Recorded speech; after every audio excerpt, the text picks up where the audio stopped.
You're not taking the call, Gerard snapped, hovering behind my desk like a vulture that hadn't eaten in weeks. His cologne, expensive, overcompensating, clung to the recycled air like a hostage situation. I didn't look up. I finished typing the note into Salesforce, tagged it clean, and hit save. My top client, a Midwestern data conglomerate with a fondness for quarterly loyalty checks, had just flagged a possible renewal freeze. Not because of pricing, not because of performance, but because they weren't sure who was steering the ship anymore. Translation: they smelled the rot. I was on the call, I said flatly, finally turning. You'd know that if you checked the CRM. He blinked, one beat too slow. Then he smiled that tight, patronizing smile, the kind he wore like cufflinks when trying to gaslight someone mid-sentence. Of course. Just making sure you're not spread too thin. You've got a lot of accounts. 18 million in recurring revenue. That's how much my portfolio was worth. That's how much they smiled in my face while telling me to loop in Brad, because Brad, Gerard's nephew with the motivational quotes tattooed on his forearm, was now leading sales tech innovation. Whatever the hell that meant. But let's pause for a second, because I want to say something important. If you're listening to this and you've ever worked your ass off only to be sidelined by someone's incompetent relative, hit that like button. And if you've made it this far without subscribing, this is the part where I gently remind you, 97% of listeners never subscribe. So if you like this kind of story, subscribe. It tells our team we're not screaming into the void. All right, back to it. I kept my tone even, always even. Brad just missed 2 calls with Caster Tech and uploaded the wrong NDA template to their portal. I spent an hour cleaning it up.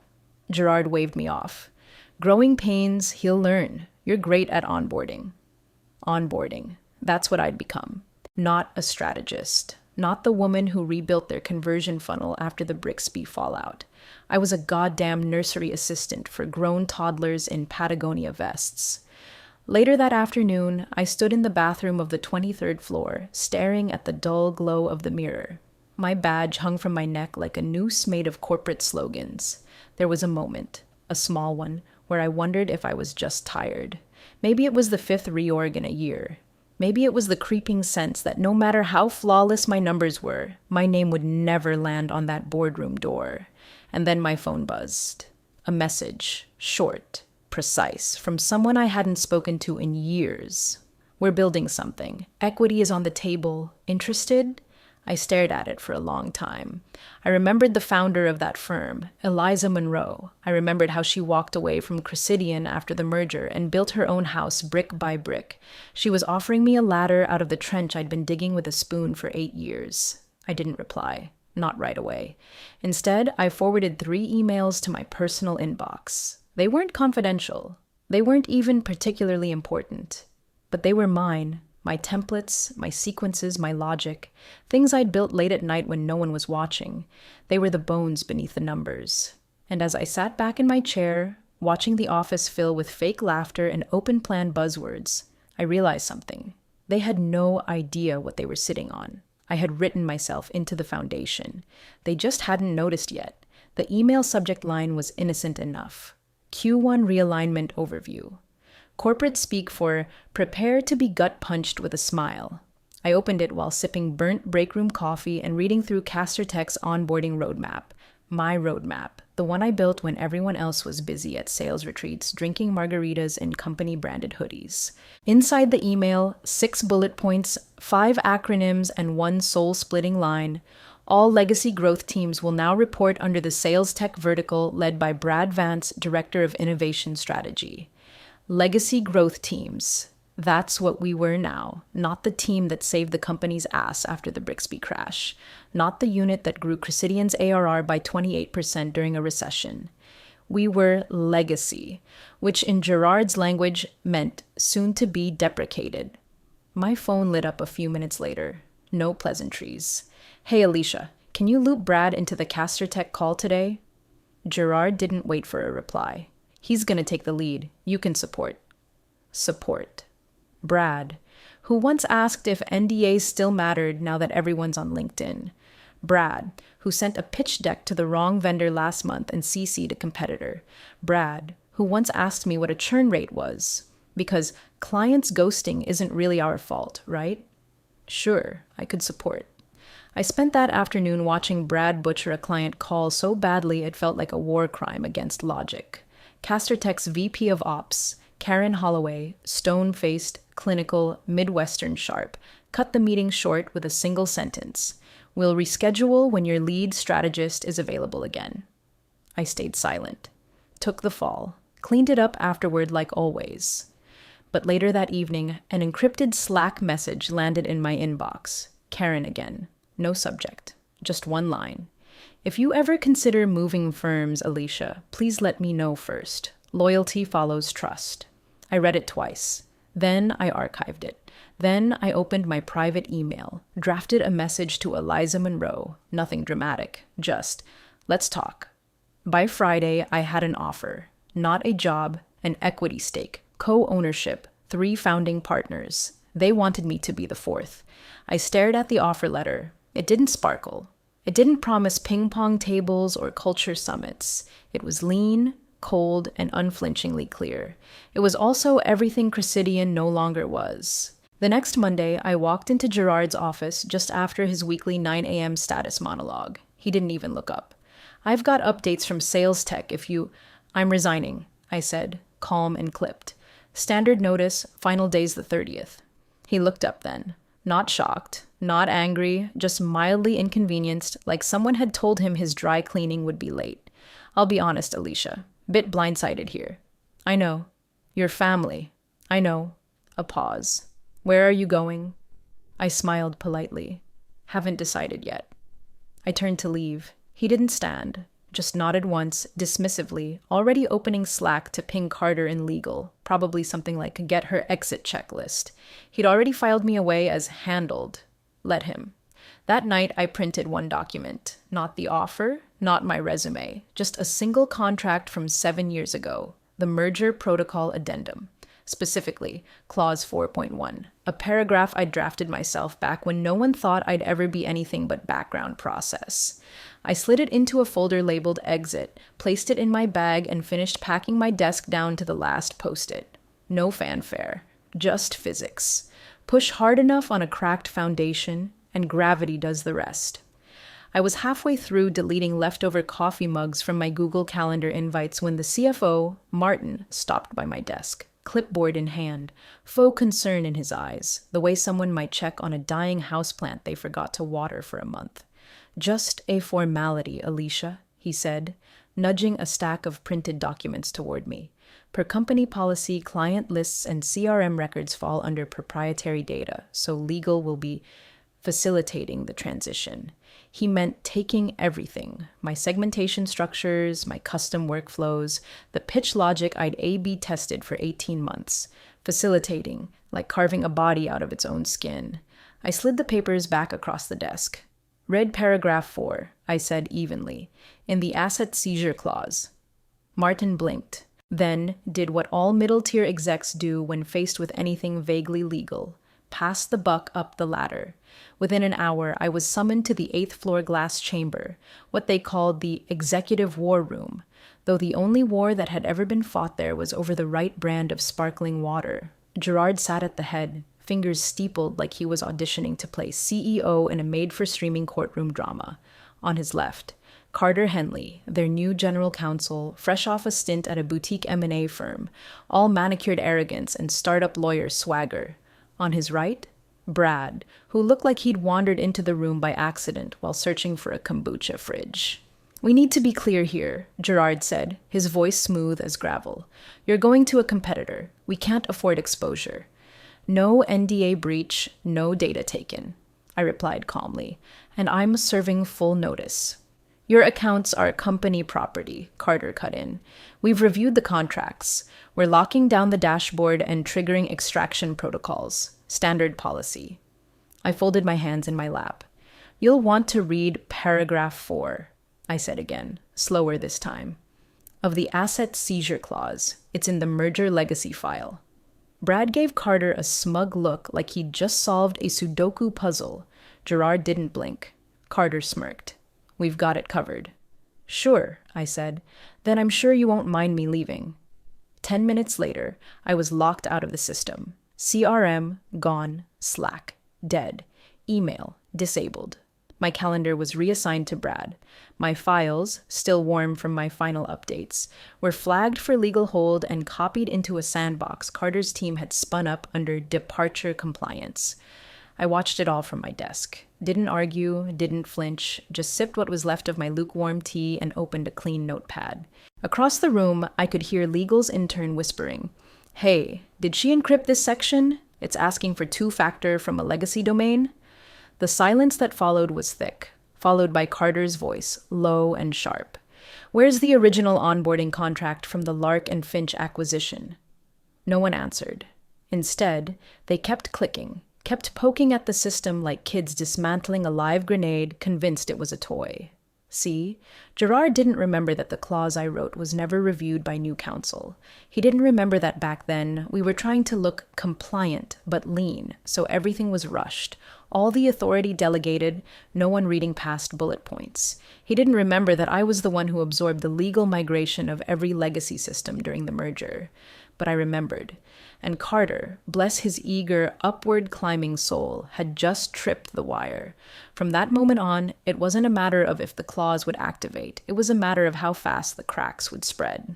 I stood, packed the last of my things, and slipped the printed contract back into my bag. Nobody looked up.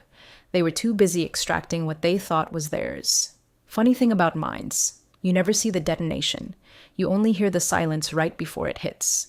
First came the 401 error, then the system freeze, then the blinking red banner across the admin dashboard, access restricted, legal hold initiated. IT thought it was a glitch at first, some holdover bug from our last systems audit. They tried clearing cache, bypassing tokens, reissuing temporary admin credentials. Nothing worked. Every time they tried to open a data stream linked to my accounts, the platform threw up the same message.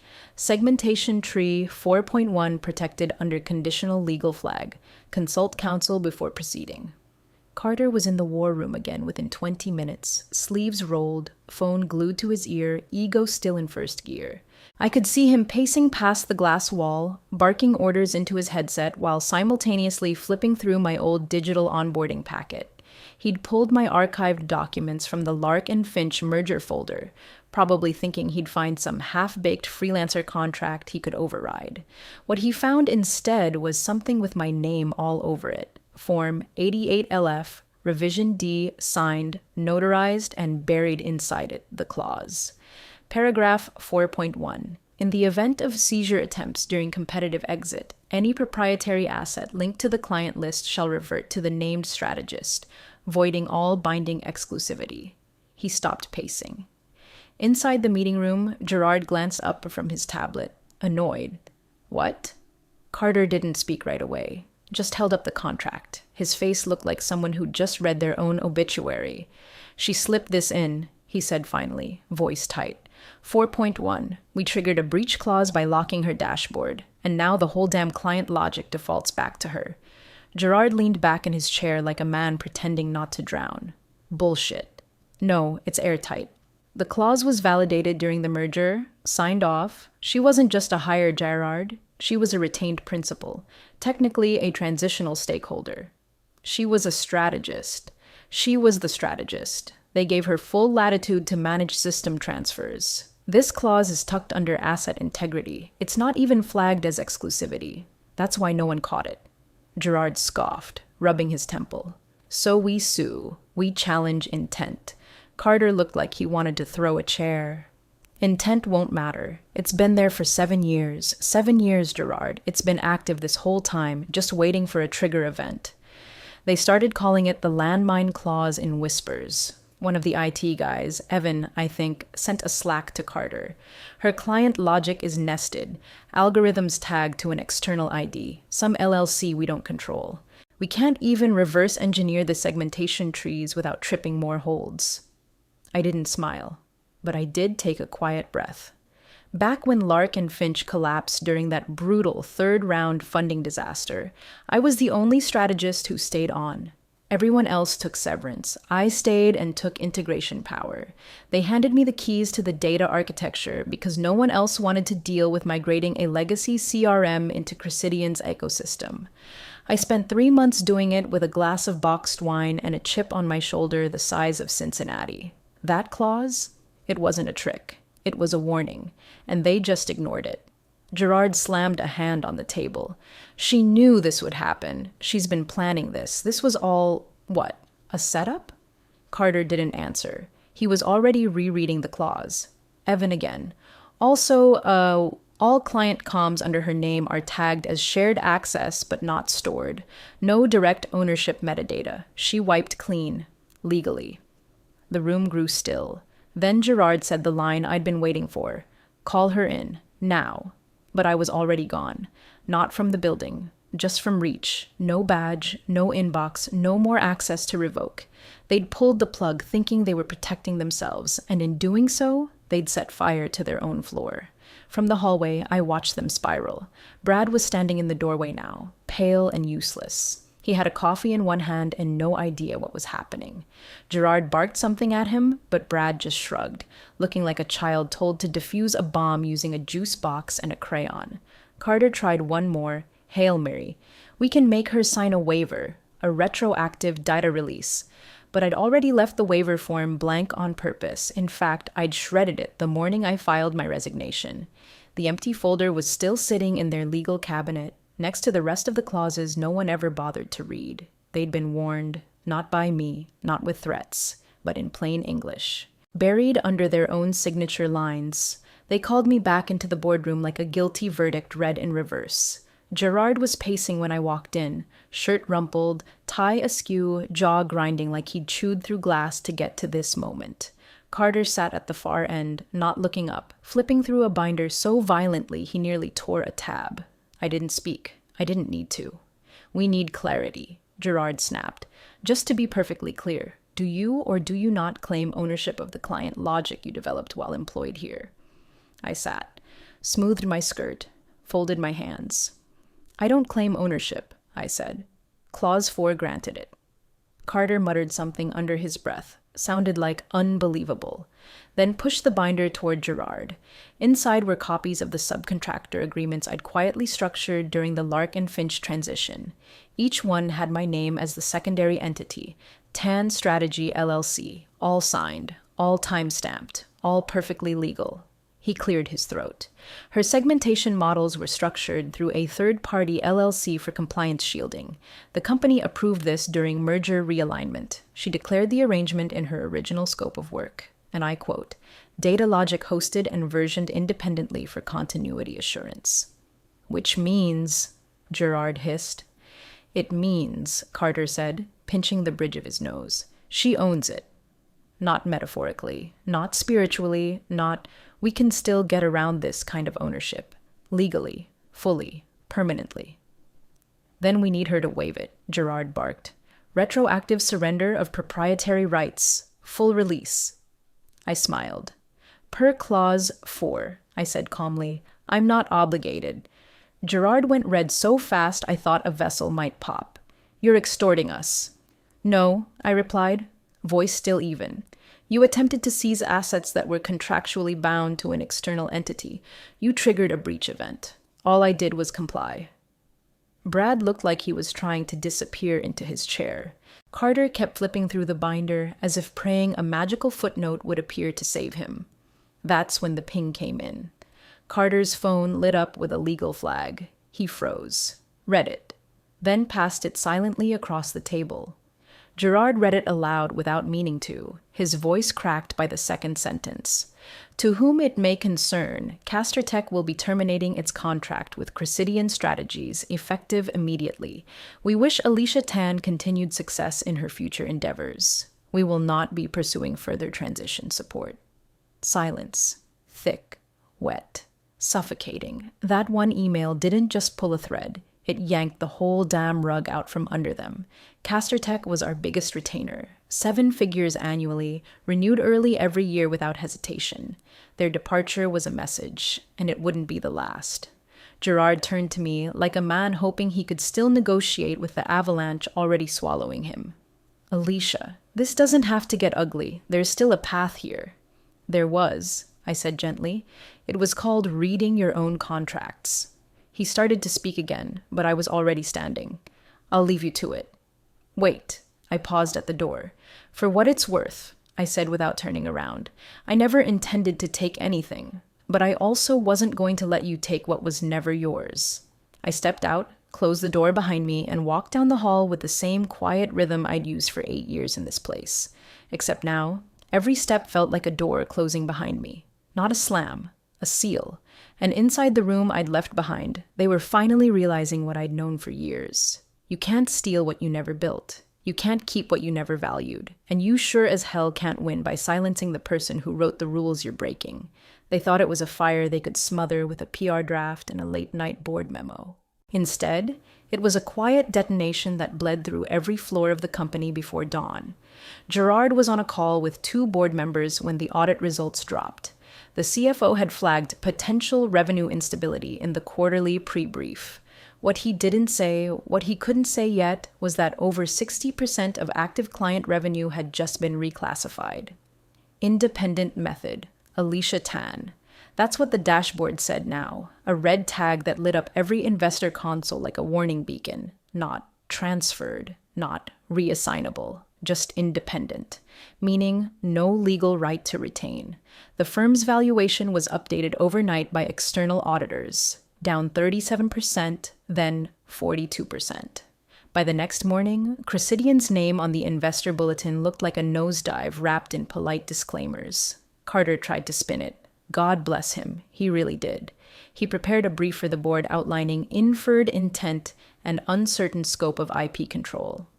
But my paper trail wasn't just clean. It was scrubbed with bleach and stamped by 3 different audit teams back when the original subcontractor agreements were drafted. Each client system had a clean timestamp. Each logic framework was archived to a hashed ledger ID under Tan Strategy LLC. Each approval had a matching email thread, initialed, dated, and copied to Gerard's old assistant, who'd left the company 6 months ago but never deleted her inbox. Meanwhile, internal chaos metastasized into external hemorrhage. A junior compliance officer tried to manually freeze outgoing emails to prevent client migration, but it was too late, because I'd already written mine. Just one message sent from my authorized address before they disabled my account. Plain text. No attachments, no links, just a single clinical line. Your data stays with you. I never collected anything you didn't already share. That line hit harder than any breach notification ever could. It told the truth. I didn't take anything. I didn't have to. Because what they called proprietary was built entirely with the client's own data, through client-approved logic under client-facing contracts. Everything else, workflow, segmentation, prospect maps, had been scaffolded on permission and attribution. Carter tried to paint me as a thief, but the only thing I stole was their illusion of control. The board convened a crisis session at 3:17 a.m. EST. I know because one of the more sympathetic VPs messaged me privately. A simple, "They're unraveling. You never raised your voice, but you wrote the final word." By sunrise, Gerard had gone full triage mode. Half the comms team was retasked to investor reassurance. Legal drafted 3 separate waivers for me to sign, none of which arrived in my inbox. They were emailing ghosts now. The security team tried one last Hail Mary, deactivating all shared portals linked to my name. Didn't matter. The portals weren't mine. They were mirrored from client systems, client-owned, client-managed. The irony? I'd spent years making sure my clients had sovereignty over their data, because I never wanted to be chained to a place that treated people like temporary tools. And now, that principle had become a shield. They couldn't prove malice. They couldn't claim theft. They couldn't explain why the person they'd sidelined had walked away with the one thing they couldn't replace: trust. That was the real crisis, not the money, not even the clients, but the realization that for all their power, for all their systems and investors and swagger, none of it meant anything without the person they assumed would never leave. I didn't steal anything. I just walked out the door. and everything worth keeping followed. They started turning on each other by Tuesday. Gerard's trusted lieutenants, the same yes men who clapped the loudest at his all-hands monologues, who parroted words like synergy and pipeline optimization like it was scripture, suddenly remembered how to duck. Brad vanished from Slack. Martin, the CFO, floated a half-hearted request to evaluate merger-era exposures, which was code for, "I'm not going down with this ship." But the board wasn't buying it anymore. They called an emergency session, demanded external review. One of the more senior members, a woman named Hirsch, asked the question none of them could dodge. How did a single strategist walk out with over half the firm's billable confidence? No one answered. So they called in outside counsel. That meeting lasted 42 minutes. The final verdict? Brutal in its simplicity. The clause is valid. It's enforceable. It was ratified under transitional authority and filed with the Secretary of State. You locked her out before reading the operational agreements. She owns it. No legal wiggle room, no backdoors, just a clause. A sentence in a document no one had ever bothered to read all the way through. Approved by a now-defunct committee during a merger that everyone had been too exhausted to audit properly. Carter had tried to bluff his way through it, flagging contextual ambiguity and latent consent. But his arguments evaporated under legal scrutiny. That night, he submitted his resignation by email. No farewell note, no Slack emoji wave, just silence. Gerard, flailing, did the only thing left in his toolbox. He tried to call me. Twice. Then again the next morning, once from his assistant's number, once from a blocked line. I didn't answer. Not out of pettiness, not even revenge. I just had other things to do. My first Monday at Monroe and Hark came without balloons, applause, or onboarding kits. Just a clean desk, a simple login, and equity paperwork with my name already printed in the partner column. Founding partner, Alicia Tan. I didn't bring my old mug, didn't wear the same black blazer I wore at Cressidian for pitch meetings. I didn't even save their logo file when I left. There was nothing sentimental worth salvaging.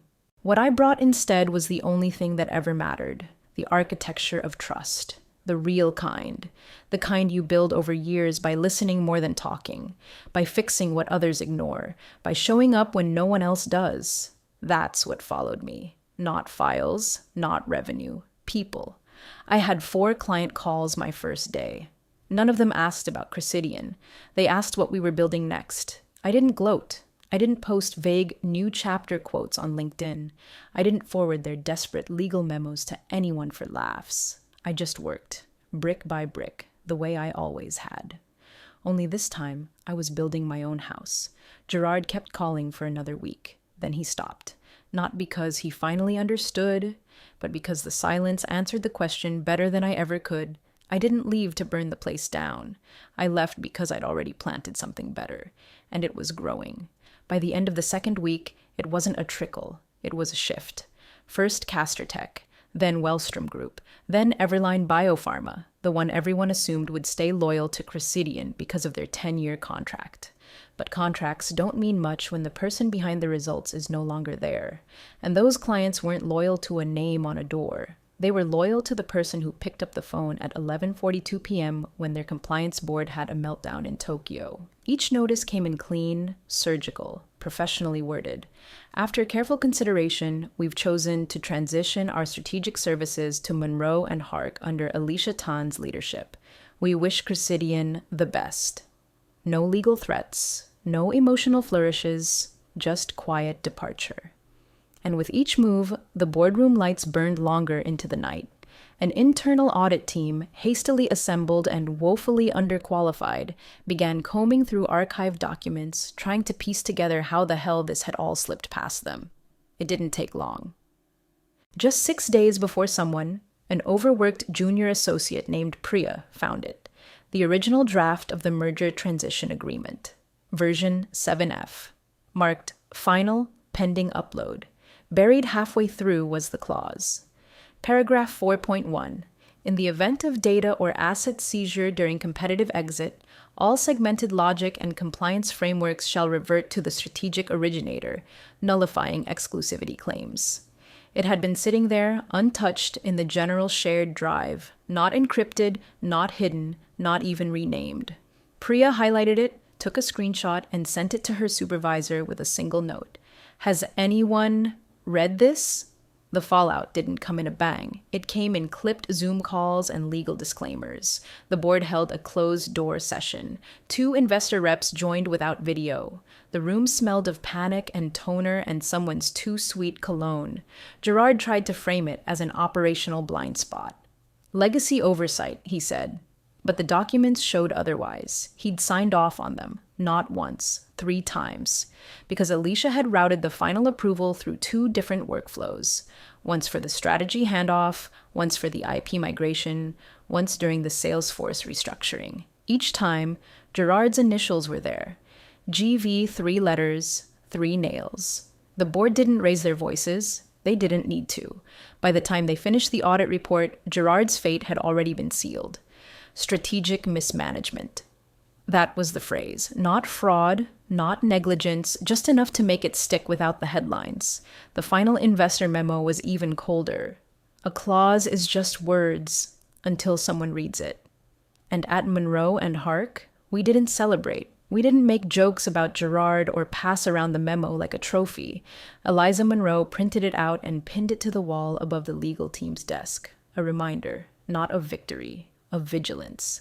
As for me, I just kept working, set up onboarding protocols for the new accounts, ran a training call with 2 of our interns, drafted a segmentation logic map for a prospective healthcare client. At 6:03 p.m., I stepped outside and breathed in air that didn't reek of entitlement. No champagne, no speeches, just clarity. I hadn't burned a bridge. I just made it clear I'd never needed theirs to begin with. The sun was setting behind the frosted glass of my new office. No nameplate on the door. No corporate flair. Just clean light, smooth walls, and the soft hum of something building. Not loud, not fast, but steady. Enduring. The desk was empty, save for a single mug of tea and a closed laptop. No framed photos, no inspirational quotes, no relics from the past. I'd left all that behind with the keycard they'd deactivated before they read the fine print. I was drafting segmentation logic for a new client in the renewable energy space. One of those quiet whales no one at Cressidian ever had the patience to court. The kind that didn't care about flashy pitch decks or wine and dine antics. They just wanted competence and silence and results. My kind of people.